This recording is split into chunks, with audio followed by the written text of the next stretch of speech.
দিনের অনেকটা সময় আপনি এই মোবাইলের পিছে ব্যয় করছেন, কিন্তু এখান থেকে আপনি আসলে কি পেলেন? কখনো কি ভেবেছেন? আসলে আমি যেটা বুঝি সেটা হলো, মোবাইলটা একটা ফুলের মতো। ফুল থেকে ভ্রমর সংগ্রহ করে বিষ, আর মৌমাছি সংগ্রহ করে মধু। তো আপনি এই মোবাইল থেকে কি সংগ্রহ করবেন? বিষ নাকি মধু?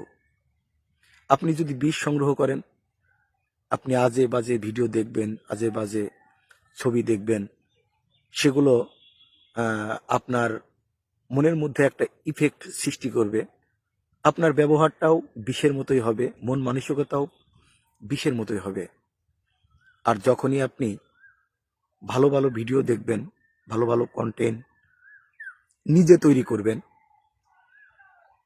তখন দেখবেন এখান থেকে সমাজের মধ্যে ভালো একটা মেসেজ ক্রিয়েট হবে, যেই মেসেজগুলো ওই মধুর মতো। মানুষ যখন ভালো ভিডিও দেখবে, ভালো কথা শুনবে, ভালো ছবি দেখবে, সেখান থেকে সে ভালোটাই সংগ্রহ করবে। এর কারণে কি হবে?